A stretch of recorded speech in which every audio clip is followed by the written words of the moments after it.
Bonjour à tous les fans de Plus belle la vie et bienvenue sur la chaîne. Aujourd'hui, préparez-vous à plonger dans un épisode exceptionnel, diffusé ce jeudi 12 juin 2025, l'épisode 353.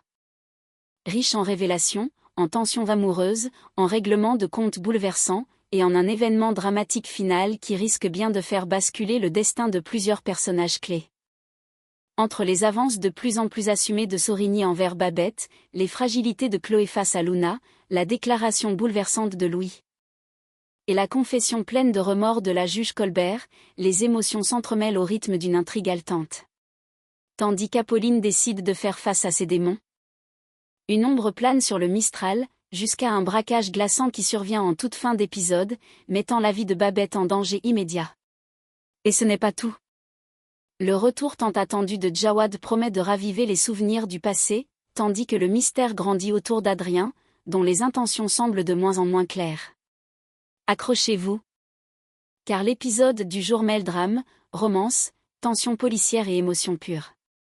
Restez avec nous jusqu'au bout pour ne rien manquer des coulisses de cet épisode aussi poignant que palpitant. Au cœur de l'agitation solidaire du pavillon des fleurs, alors que la collecte de médicaments bat son plein, les regards ne trompent plus. Mathieu Sorigny, le médecin dévoué mais de plus en plus épris, laisse peu à peu tomber le masque professionnel. Son attirance pour Babette devient manifeste, et il n'hésite plus à le montrer. Parfois même avec un humour un peu lourdeau. Alors qu'ils organisent ensemble le stockage des cartons de médicaments, Sorigny propose de les entreposer dans le bureau de Gabriel, arguant que c'est la plus grande pièce disponible. Babette, complice malgré elle, valide l'idée d'un sourire amusé. Mais ce petit jeu ne plaît pas à tout le monde. Quand ils vont annoncer la nouvelle à Gabriel, celui-ci lève les yeux au ciel et lâche sèchement. Franchement, vous avez un sens de l'humour de chiotte. L'ambiance se tend légèrement. Mais Sorigny, imperturbable, en profite pour faire un clin d'œil à Babette, comme si de rien n'était. Il continue de la taquiner, cherche la moindre occasion de croiser son regard, de provoquer un éclat de rire. Mais Babette reste sur ses gardes. Si elle apprécie l'attention, elle sait aussi que les choses sont plus compliquées qu'elles n'y paraissent. Surtout avec Adrien. Toujours dans les parages, à l'affût, silencieux mais présent.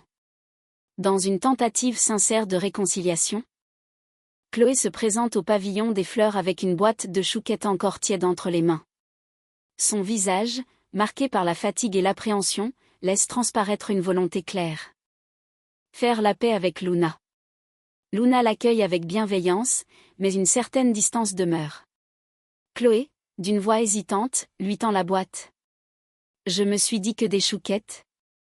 Ça pouvait aider à détendre l'atmosphère. Luna esquisse un sourire. Chloé s'assoit face à elle, puis se confie. Elle avoue qu'elle est sous pression ces derniers temps. Que tout s'accumule dans sa tête. Entre la recherche d'un logement stable, la menace de la plainte pour vandalisme, et la peur constante de perdre Elena, ses nerfs sont à vif. Elle explique aussi qu'elle ne pourra pas encore commencer son travail de ménage en soirée, comme prévu. La raison est simple. Elle doit impérativement rester chez elle pour réceptionner une livraison importante. Son nouveau frigo, sa machine à laver et ses plaques de cuisson doivent arriver dans une plage horaire imprécise. Et c'est sa seule chance d'en bénéficier sans frais. C'est bête, je sais, mais j'ai pas les moyens de refuser une livraison gratuite. Si je suis pas là. Ils embarquent tout et je suis bonne pour attendre des semaines. Luna écoute sans l'interrompre. Elle comprend. Derrière cette tension, il y a surtout une femme qui tente de reconstruire sa vie. Morceau par morceau. D'accord Chloé. On va s'arranger. L'essentiel, c'est que tu tiennes le coup. Les deux femmes se sourient enfin franchement. Une trêve s'installe. Les chouquettes ont joué leur rôle. Au cabinet, Boé retrouve Louis pour lui annoncer une nouvelle qui le soulage profondément, toutes les charges retenues contre lui viennent d'être levées. Le jeune homme, tendu depuis des jours, laisse échapper un soupir de soulagement. Jean-Paul, plus détendu que d'ordinaire, en profite pour le remercier sincèrement. Tu sais, Louis, ton faux témoignage, même s'il nous a fait perdre du temps, je comprends pourquoi tu l'as fait. Et je voulais te dire merci. Louis le regarde droit dans les yeux, sans chercher à se défausser. Je ne pouvais pas faire autrement. Je n'aurais jamais pu laisser Ariane aller en prison alors qu'elle ne se souvenait même pas de ce qui s'était passé. C'est la mère de Zoé, et Zoé, je l'aime. Un silence s'installe, chargé d'émotions. Boé, touché, hoche la tête. Tu t'es mis en danger, mais tu l'as fait par loyauté. C'est rare. Surtout à ton âge. Louis ne répond pas. Mais dans son regard, on lit une forme de détermination calme, il est prêt à assumer ses choix, même les plus risqués, pour protéger ceux qu'il aime. Dans un face-à-face tendu mais profondément chargé d'émotions, Ariane retrouve la juge Colbert, cette fois non plus comme suspecte ou subordonnée, mais comme femme blessée venue réclamer des comptes. Le silence est pesant, puis Ariane brise la glace. Vous m'avez laissé tomber. Vous avez cru Durieux. Vous m'avez presque envoyé en prison. Colbert encaisse sans fuir. Son regard est grave, marqué par les remords. Elle ne nie rien. Vous avez raison. Je n'ai pas voulu voir. Pire, j'ai refusé de regarder en face ce que je savais au fond de moi. Ariane serre les poings. Les mâchoires contractées. Mais Colbert poursuit, d'un ton plus doux, plus humain. Je ne veux plus parler de cette affaire. Pas parce que je veux l'oublier. Mais parce qu'elle m'essahure. Parce que j'ai honte. J'ai été lâche, Ariane. J'aurais dû dénoncer Durieux. J'aurais dû parler, avant qu'il soit trop tard. Puis, après une pause, elle ajoute d'un souffle. Je vous demande pardon. Pas en tant que juge. Mais en tant que femme qui a cru à cette mascarade, à cette prétendue relation, alors que vous étiez en détresse. Un frisson parcourt Ariane. Elle encaisse les mots, mais garde la tête haute. Il n'y a pas de vengeance dans son regard, seulement un mélange de fatigue, de douleur, et peut-être, à peine perceptible, un début de soulagement. Car pour la première fois, quelqu'un de l'intérieur reconnaît publiquement s'être trompé. Et c'est un pas immense dans la reconstruction d'Ariane. Dans l'ambiance feutrée de leur appartement, Barbara, le cœur serré, affronte enfin ce qu'elle n'arrive plus à taire. Les mains tremblantes, elle pose sa tasse de thé sur la table basse et fixe Louis, les yeux embués. Tu sais. C'est dur. C'est dur d'être là, avec toi, et de sentir que tu me caches des choses. J'ai l'impression de ne pas faire vraiment partie de ta vie. Louis baisse les yeux. Il prend une grande inspiration, conscient de la peine qu'il provoque. Mais il ne peut pas lui dire toute la vérité. Barbara. Ce n'est pas que je ne veux pas. C'est que je ne peux pas. Elle le regarde, blessée, les lèvres tremblantes. Tu dis ça pour me protéger. Mais tu ne comprends pas que ça me met encore plus à distance. Louis s'approche doucement. Pose ses mains sur les siennes, les yeux dans les siens. Ce que je ressens pour toi, ce n'est pas un mensonge. Je t'aime. Je te le jure, Barbara. Il n'y a rien de plus vrai dans ma vie que ce que je ressens pour toi. Elle baisse un instant les yeux, chavirée par l'intensité de ses mots. Puis, dans un murmure. Alors promets-moi qu'un jour, je saurai tout. Que tu me laisseras te protéger, moi aussi. Louis serre ses doigts un peu plus fort. Je te le promets. Le vent souffle doucement sur les volets entr'ouverts du cabinet médical, mais à l'intérieur, l'atmosphère est bien plus tendue. Debout face à Babette, Mathieu Sorigny laisse tomber le masque. Les traits tirés, la voix un peu tremblante. Je songe à partir, Babette. Elle relève les yeux, surprise. Il marque une pause, puis continue, les mains dans les poches de sa blouse. Le regard droit, presque fragile. Je ne suis pas venue à Marseille pour le cabinet. Je suis venue, pour toi. Babette reste figée. Il enchaîne, d'un ton plus doux, mais ferme. Les mots comme une décharge retenue depuis trop longtemps. J'ai besoin de choisir. Rester ici et souffrir de ne pas t'avoir, ou partir et essayer de t'oublier. Mais je peux pas faire semblant. Plus maintenant. Troublée, elle détourne les yeux, prise de court. Son téléphone sonne. C'est Léa. Une bouée de sauvetage. Sans affronter le regard de Mathieu, elle décroche, d'un ton précipité. Allô, Léa? Oui, j'arrive. Et elle sort, presque en courant, comme si l'appel avait tout à coup changé l'air devenu irrespirable. Restée seule, Sorigny soupire profondément, vidé. Puis, dans un geste symbolique, il s'installe à son bureau, saisit une ordonnance au nom de Babette et commence à écrire. Ce n'est pas une prescription, mais une lettre. Une lettre de trop. Une lettre qu'il n'avait pas réussi à lui dire en face. Au petit matin, dans la chambre encore baignée d'ombre, Apolline dépose une enveloppe sur la table de chevet. À l'intérieur, quelques lignes griffonnées à la hâte, tremblantes mais lucides. Un aveu. Elle y reconnaît sa part de responsabilité. Non-assistance à personne en danger, complicité dans les blessures infligées à sœur Caroline. Un dernier geste avant de se livrer. Le poids de la culpabilité est trop lourd à porter. Elle veut assumer, affronter ce qu'elle croit être la vérité. Mais alors qu'elle se prépare à franchir le seuil, Ulysse surgit dans l'entrée, haletant, l'expression grave. Il tend la main vers elle. Comme pour la retenir, puis s'approche, doucement, posant son regard dans le sien. Apolline. Tu n'as rien à faire avec ce mot. Tu ne comprends pas, Ulysse. Je savais. Je l'ai laissé faire. J'ai eu peur, mais j'aurais pu agir. Non. Ce que tu ignores, c'est que pendant ta convalescence, Augustin a parlé. Il a tout assumé. Jusqu'au bout. Devant les enquêteurs. Il t'a totalement dédouané. Apolline reste interdite, le souffle coupé. Quoi? Il a dit que tu étais prisonnière. Que tu n'as jamais été complice. Que tu as essayé de protéger Caroline, malgré la peur. Tu n'as rien à te reprocher, Apolline. Elle chancelle, rattrapée par Ulysse. C'est fini.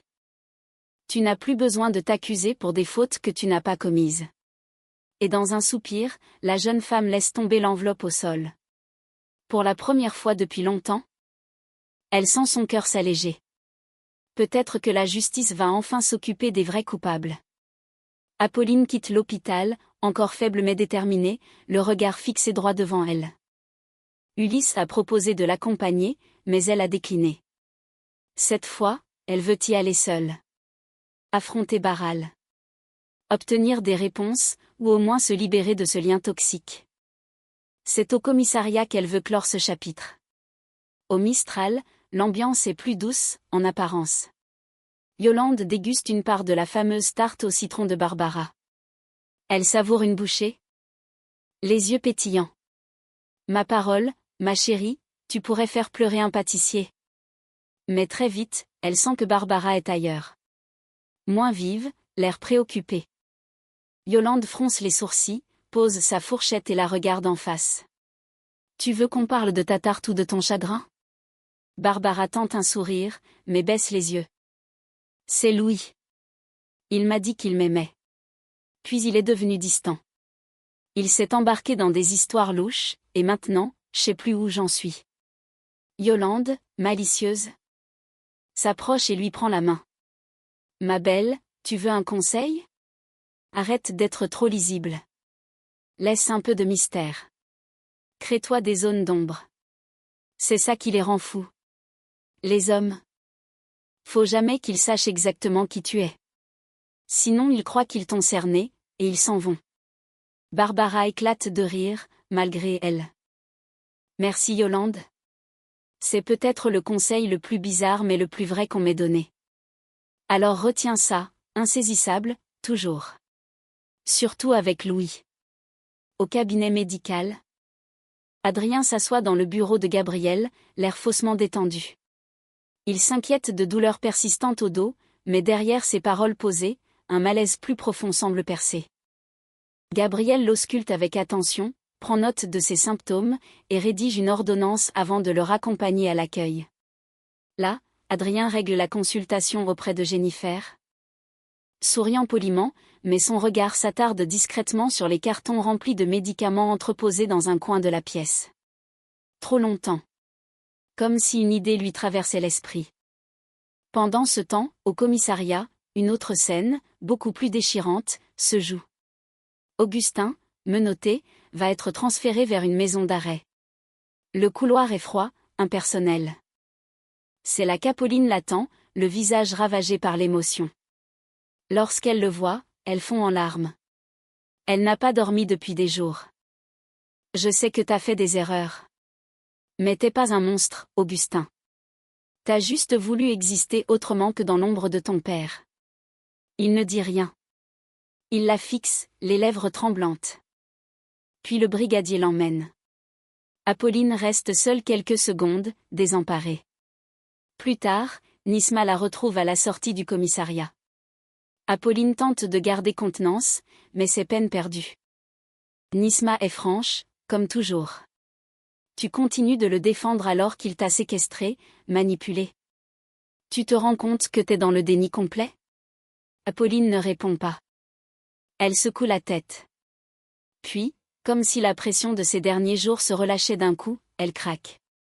Elle s'effondre dans les bras de son amie, en sanglots. Incapable de mettre des mots sur le chaos qu'elle ressent. Nisma la serre fort.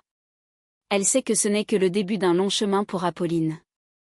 Dans l'ambiance chaleureuse du Mistral, un petit pot est organisé en l'honneur d'Ariane, enfin libérée après des semaines d'un véritable cauchemar. Les verres s'entrechoquent, les visages se détendent.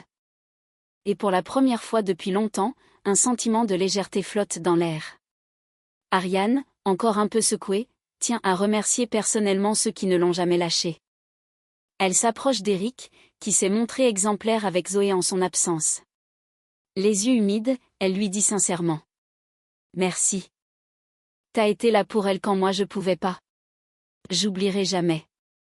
Éric, un peu mal à l'aise face à l'émotion, hausse les épaules en souriant. C'est normal. On tient tous les deux à elle. Pendant ce moment suspendu, une autre nouvelle ravive les sourires, Jawad est attendu d'une minute à l'autre.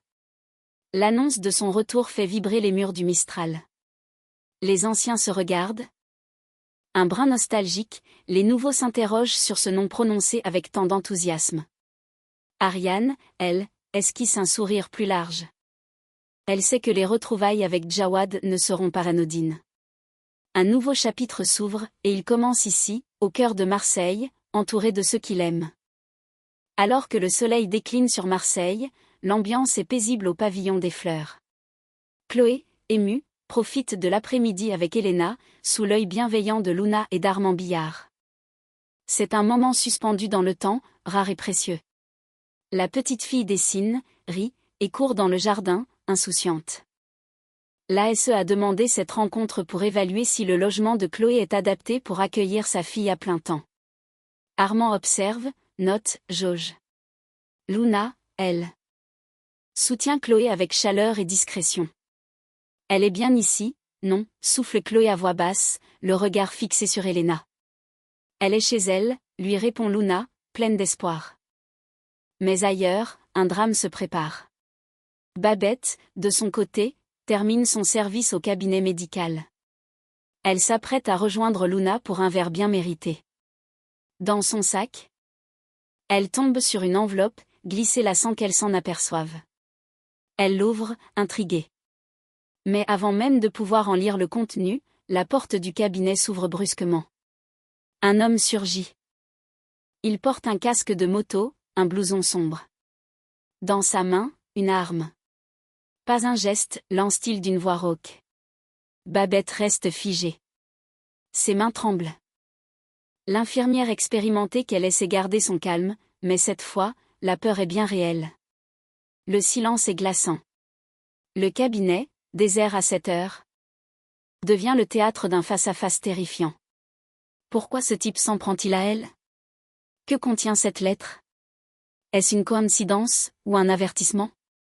Le danger frappe à la porte du Mistral, et ce soir, rien ne sera plus comme avant.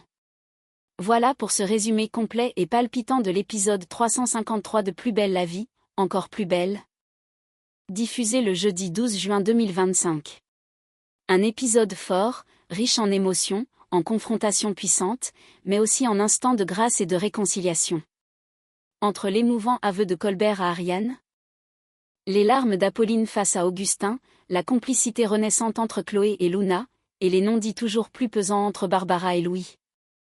Les intrigues humaines prennent une dimension poignante. Mais le choc final, ce braquage armé en plein cabinet médical, vient brutalement rappeler que le danger rôde encore autour du Mistral. Alors, que cache cette mystérieuse lettre adressée à Babette? Qui est cet homme armé? Adrien est-il aussi innocent qu'il le laisse paraître? Et surtout, que nous réserve le prochain épisode?